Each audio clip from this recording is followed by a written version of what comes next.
Mirë se erdhë sërish, jemi në pjesën e 3 të Vilës për sot, si kundër unë e përmenda, do të jemi me 3 femra të cilat kanë zgjedhur një profesion të veçantë, që i bën më të veçanta, jo vetëm për shkak të uniformës së tyre, por për shkak të pozicionit apo asaj çka ato kanë si mision dhe si sfidë kundrejt shoqërisë dhe detyrës që kanë marrë përsipër. Jam me zonjën Lindita Bardhoshi, që është nën kolonele në shtabin e përgjithshëm të forcave të armatosura. Mirë se vjen nën kolonele. Faleminderit që je sot në Vila 24. Jam me Zaje Hysa, që është togere në policinë ushtarake. Përshëndetje, mirë se vjen Zaje. Gjithashtu me Misuela Shimaj, nën togere në komandën e mbështetjes. Mirë se vjen. U mundova të jem sakt me titull që ju keni, sepse sigurisht që ato janë shumë të rëndësishme dhe ka qenë një kohë e mjaftueshme për t'i marrë dhe për t'i merituar, si thuar, si titull.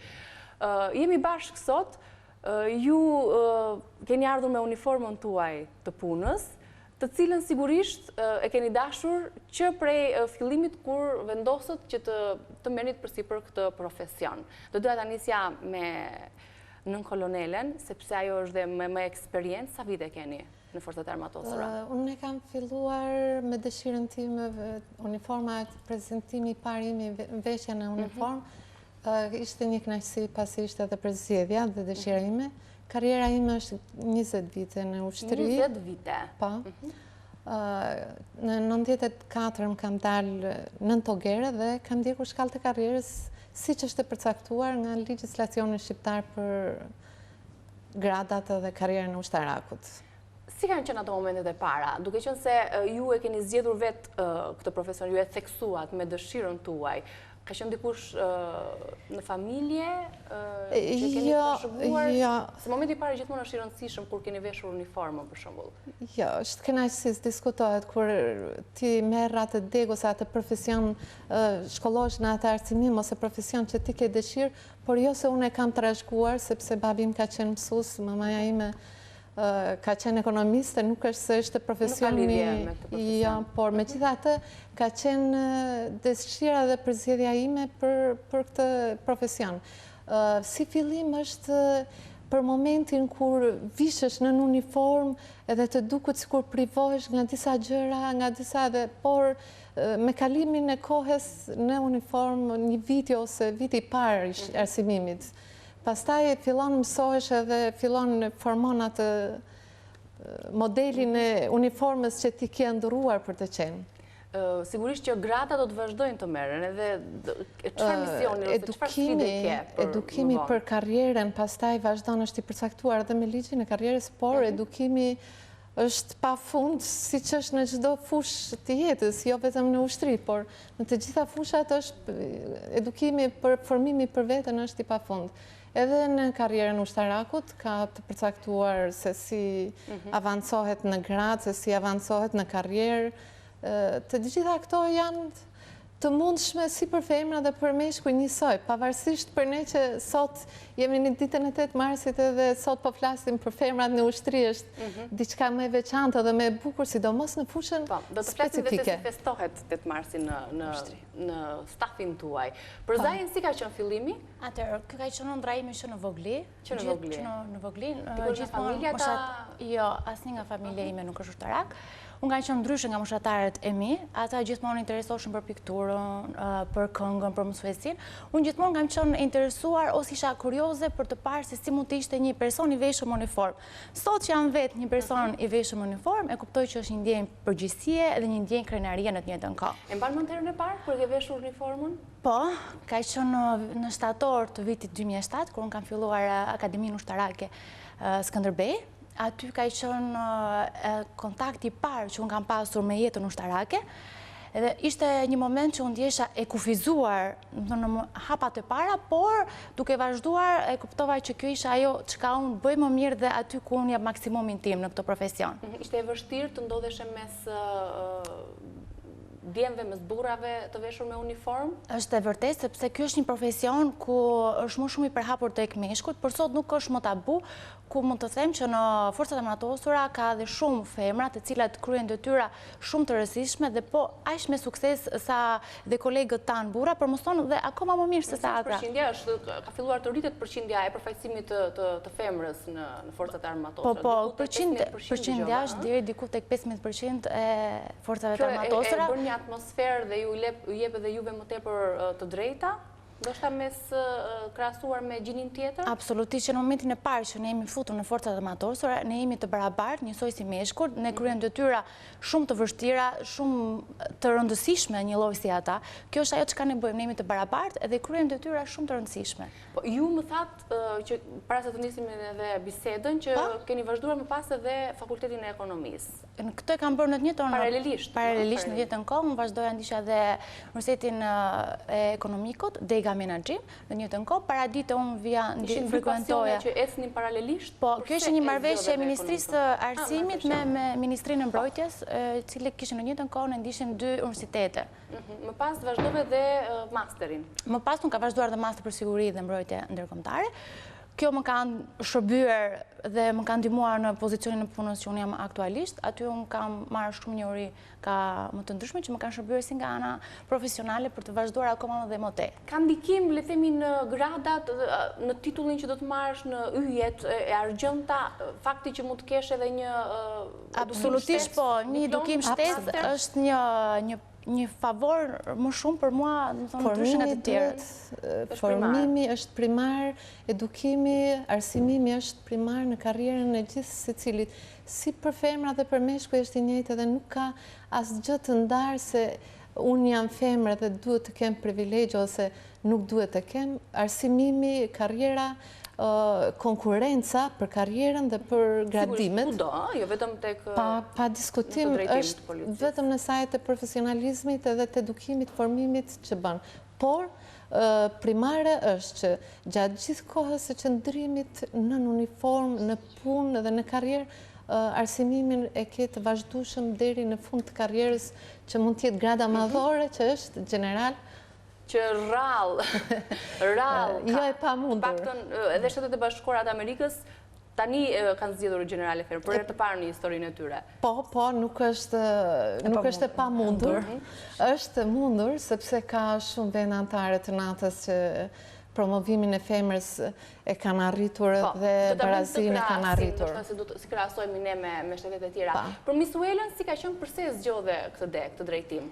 Pëlqente uniforma? Personalisht, po, unë kam qenë lidhur ngushtë me uniformën nga familja, kështu që kam qenë e rritur pak a shumë në këtë lloj ambienti dhe kam parë gjithmonë babin tim që ka qenë ajo figura e bukur e uniformës dhe e mendoj që është një nga gjërat më të bukura që mund të jetë tek pjesa e profesioneve, uniforma, kështu që kam qenë e rritur me atë frymën, nuk e kam pas fare problem, nuk e kam ndjerë fare privuar, biles ndjesha dhe pak si mund t'je madhe që unë jam më lartë se firmat e tjera që përdor uniformën, sepse ishte diçka më ndryshe, diçka më veçantë që moshëtarët e mia nuk e kam bërë dhe po e bëja unë. Se unë kam mbaruar universitetin jashtë, paralelisht si vajza këtu, por edhe akademinë dhe universitetin për financë, kështu që ka qenë pak e vështirë që unë të ndiqja të dyja njëkohësisht, por jo e pamundur si gjithmonë, duke marrë të dyja pasionet, më mundova domethënë ti frekuentoja dhe të. Për ju uniforma është shfaqur ndonjëherë dhe si pengesë? Uniforma është privilegj të mbash e para, do thosha. Ka momente që është edhe pengesë, sepse mund të jesh në një moment që ti duhet të ndodhesh në një moment që duhet ndodhesh edhe një vend tjetër, por ti në fakt je në uniform, në këtë moment quhet pengesë. Por është mërzitur ndonjëherë? Asnjëherë. Nuk të dojë që nuk të dojë ta mbaje? Asnjëherë të vetme. Duke qenë se jemi dhe në 8 mars edhe të drejtat e tyre, përfaqësimi i tyre në ushtri, sigurisht që është një temë e rëndësishme për ta diskutuar. Ne përmendëm një shifër, ishte 15% përfaqësimi i grave në pikërisht në forcat e armatosura. Unë jam me Linditën, vazhdoj të jem me Zajen dhe me Miss Wellen, edhe për te uniformës, ato sigurisht që janë edhe familjare, kanë jetën e tyre private. Sigurisht që uniforma është ajo çka ju sjell më tepër kënaqësi në të gjithë këtë që ne po diskutonim. Në fakt e lam te fakti që se sa pengesë dhe sa respekt të imponon uniforma ushtarake. E kishim te Lindita dhe më pas do të kalojmë te Zajra dhe te Misuela. Atëherë, uniforma edhe një herë po themi, uniforma sa që është të jep mundësi, përgjegjësi, pengesë, por ka dhe bukurinë vetë të qenurit në një staf ose në një grup shokësh në të njëjtën uniformë që të jep atë mundësinë e bukurisë së uniformës. Por nuk mund të themi pengesë, mund të avem të rentisim të fundit, sepse nuk është se është shoqëria shqiptare, nuk është se nuk e pranon uniformën, duke qenë se shoqëria shqiptare shikon, është sensibilizuar, mjaftueshëm për të kuptuar dhe shoqëria që ne jemi në shërbimin e tyre. Jemi një forcë që i shërbejmë kësaj shoqërie në çdo moment të vështirë, në çdo moment do jemi pranë kësaj shoqërie në momente të bukura dhe të vështira, normalisht, me operacionet që kryen ushtria dhe forcat armatosura. Jeni bashkëshorte, si Organizimi i ditës në familje. Unë jam dhe nënë dhe kjo më jep njëkohësisht edhe bukurinë të qenurit, nënë, të qenurit kolege, shoqe, apo edhe femër në rrugë. Por në fakt organizimi i ditës është puna është primare gjatë orarit të punës, por jo e lën pas edhe familja, pasi unë kam një çunë dhe ai ka kërkesat e tij dhe kërkesat në familje janë pothuajse si çdo femër tjetër shqiptare, pavarësisht se në çfarë profesioni punon. Për Zajen? Për te uniformës, takat, një person i veshëm uniformë, sigurisht që të kufizon nga disa gjëra, sepse unë nuk jam thjesht Zaja, unë përfaqësoj vendin tim, përfaqësoj një institucion si që është policia ushtarake, ku dua të theksoj që në policinë ushtarake aderojnë gra të mrekullueshme, që kryen detyra shumë të vështira dhe janë pothuajse të barabartë me meshkujt për suksesin që ato arrin. Por kjo nuk do të thotë që unë nuk bëj një jetë si gjithë moshataret e mi, përkundrazi, unë kam dhe jetën time private, jam shumë aktive dhe në atë pjesë, por dua të theksoj që unë kam pjesën që shumë moshataret e mi e kanë jetën personale të tyre, jetën e të rinjve, por kam dhe pjesën tjetër, sepse kam më shumë përkushtim, më shumë durim, më shumë maturi në gjërat që unë bëj. Pra kam një plus më shumë se sa moshataret e mi. Të konsiderojnë si për shumë më të fortën e grupit? Ndonjëherë, kur jemi në kafe, kur diskutojmë, thonë gjithmonë që kujdes me Zaje, sepse të qenë një person me uniformë sigurisht që krijon atë autoritetin e saj. Edhe sigurisht edhe respektin për ata që të shohin për parë. Për Misuelën?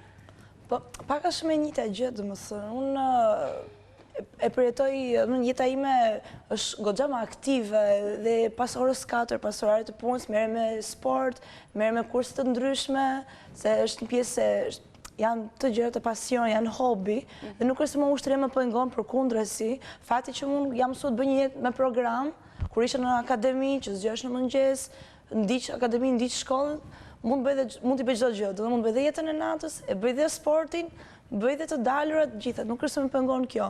Njerëzit, për shembull, moshatarët e mi që nuk jam mësuar të bëj një program, e kanë të vështirë që të dalin për një gotë në darkë, të zgjohen në mëngjes në punë. Unë e bëj, domethënë, kaq që kam fituar pak imunitet ndaj programit ose të qenë e saktë në orar. Tek fotot që po shihja Zajen, me armë dhe me stërvitjen që për gjatë një kohe të gjatë ka vazhduar, sigurisht të ka bërë dhe mirë, apo jo? Absolutisht, në ratë parë mbajtja e trupit. Absolutisht, unë do thosha që ne kryejmë shumë përgatitje fizike, si dhe ajo teorike, sepse ne jemi pjesë antare e NATO-s dhe kjo është një nga gjërat primare për vendin tonë, sepse ne bashkëpunojmë shumë operacione që NATO ka sot. Kështu që absolutisht përgatitja fizike është gjë më kryesore. Primare, profesioni.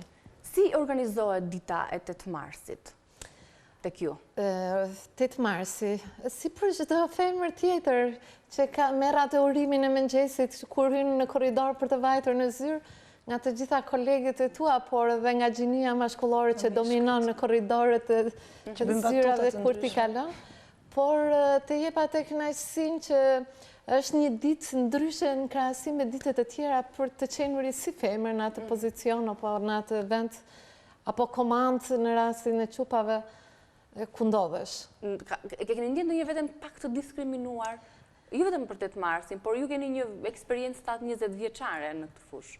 Është duke qenë se profesioni jonë është me dominancë mashkullore, të jep ka momente që të merr me atë furinë dhe të qenur edhe ti si pjesë e tyre. Ka momente që harron për momentin që ti je femra edhe du t'jesh një qik më sensuale në krahasim në atë mjedis ku je. Dhe ka momente që të jep atë dominancën që ka aty në atë profesion ku je prezenca mashkullore. Por jo gjithmonë, kështu që ka dhe momente të barazisë të plot, por ka dhe momente si në çdo fushë. Si në çdo fushë Si në çdo fushë. Nuk mund të themi që s'ka maskilizëm. Po është shoqëria e tillë maskiliste, që nuk është zbutur edhe pikërisht. si ky endek. Nuk ka të thotë vetëm gjinia.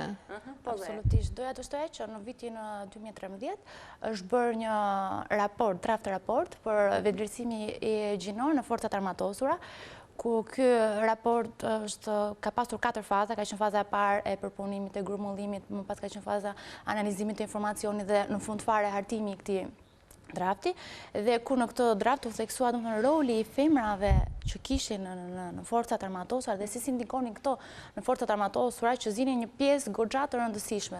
Siç e tham dhe në fillim, femrat kanë arritur të rritën goxha në numër deri në 15% në forcat armatosura dhe sigurisht që ato kanë rolin e tyre me brishtësinë dhe me butësinë e tyre, ato arrin që edhe në situata më të vështira ta zbusin gjendjen dhe situatën. Ka qenë evolucion, pothuaj se ky 5 vjeçari fundit, përfaqësimi i femrave në forcat armatosura ka njohur rritjen më të lartë ndër vite që kur është formuar një forcë armatosur në Shqipëri. Çfarë për të kandiduar, për të studiuar dhe për të vazhduar këtë karrierë një femër? Mund ta bëjë çdo kush, duke patur parasysh brishtësinë, karakterin e femrës krahasuar me mashkullin? Unë do thosha absolutisht që po. Ky është një profesion, siç e tham, është i vështirë, por nuk është i pamundur. Gjithkush mund ta bëjë. Është mundësi për çdo femër që dëshiron të futet në forcat armatosura ose ka dëshirën për të qenë, është një mundësi më shumë se ç'mund të ishte në çdo fushë. Ka dhe një rritje kvote, kam dëgjuar. Pa diskutim, ka ardhur në rritje dhe siç e thash edhe më përpara, është një evolucion prezenca edhe përfshirja e femrave në forcat armatosura. Mos të themi ndër vite, është një 5 vjeçar që ka njohur këto 3 vitet e fundit që ka njohur një prezencë dominuese duke parafruar përqindjes përfaqësimit. Në krahasuar me që do ta priknin bashkë, edhe ju nëse mund të jepni mendimin tuaj, duke qenë se edhe Misuela ka studiuar jashtë dhe pak a shumë mund ta njohë realitetin e përfaqësimit gjinor, përfaqësimit të femrave, si jemi krahasuar me vendet e tjera? Neve po të krahasojmë me vendet anëtare të NATO-s, pothuajse jemi tek vendet e para në përfaqësim të gjinisë femrore në forcat armatosura. Kjo jo vetëm në nivelet e ulta, të kuptojmë. Përfaqësimi i femrës në forcat armatosura sot ka arritur, duke revolucion nuk thash në kuptimin vetëm të futjes në forcat armatosura në nivelet e ulta. Sot përfaqësimi është në nivele dhe të larta, është në nivele të shtabeve të NATO-s, është në nivele të operacioneve të luftarake në misionet jashtë vendit që kemi patur dhe kemi femra të nivelit të lartë të gradimit. Kemi përfaqësim të femra në shtabin e përgjithshëm të forcave të armatosura femra. Me fjalë, kjo ka ardhur si rezultat i zhvillimit të madh dhe të përfaqësimit të madh, por duke u renditur me vendet e tjera në pjesën e parë të vendeve që kanë përqindjen më të lartë të përfaqësimit në NATO. Pa bërë krahasim të veçantë me shtetet që kanë zhvillim në një demokraci, të themi shumë më të zhvilluar se ne dhe por ne jemi afruar, jemi në pragun e nivelit të lartë të përfaqësimit. Ka një diferencë vitesh, do të më shpjegoni pak të detajin e yjeve që ju merrni yjet e argjën dhe më pas të florin për të marrë dhe titullin nën kolonele me 2 yje të florin, më pas togere dhe nën togere. Drejt ku synoni më pas për t'i shtuar grasa? Se jo generale. Si është përfaqësimi, le themi, pikërisht në këto titujt më të lartë? Paktën kolonele, se generale ndoshta është e vështirë për ta... Por jo pa mundur. Jam të mundura dhe... Duke qenë se edhe vetë Amerika era parë që vazhdon generale. Arsimimi, formimi, edukimi, arritja, të gjitha këto janë komponentë që suksesi në profesionet të gjithë secilës në detyrën që bën, profesionalizmi duhet të jetë parsor në arritjen e gradimeve dhe të karrierës. Kuptojme, si shtash edhe në fillim, nuk ka në të dalim të veçantë që unë jam femre dhe nuk duhet të kem formimin e duhur për të arritur gradat. Unë duhet kem njësoj si meshkujt profesionalizmin e duhur. Biles, po flisja në formë shoqërore me dy koleget e mija më të vogla dhe po ju thosha që në qoftë të se një mashkull duhet një arsimim deri këtu, ne duhet të bëjmë një arsimim deri këtu, që të arrim edhe... Pak më vështirë. Pse jo, konkurojmë ato. Pse mos të konkurojmë për të sfiduar, për të vënë një qëllim vetës, për të sfiduar dhe gjinin tjetër në karrierën tonë. Nuk të pengon asgjë, është një mundësi e madhe në ushtri është një mundësi. Po, ne do të mbyllim, do doja që të uroja ditën tuaj, dhe për te uniformës sigurisht që ju keni atë përfaqësim dinjitos në shoqëri, në familje, edhe ku do ditë mbarë sot. Faleminderit, ne të urojmë për ty dhe gjitha femrave, nënave, motrave, shoqeve dhe kolegeve. Gëzuar festën. Faleminderit. Do të mbyllim këtu këtë transmetim të nderuar shikues, sigurisht do të shihemi nesër bashkë me Villa 24. Vazhdoni të qëndroni në News 24. Kalofshi bukur.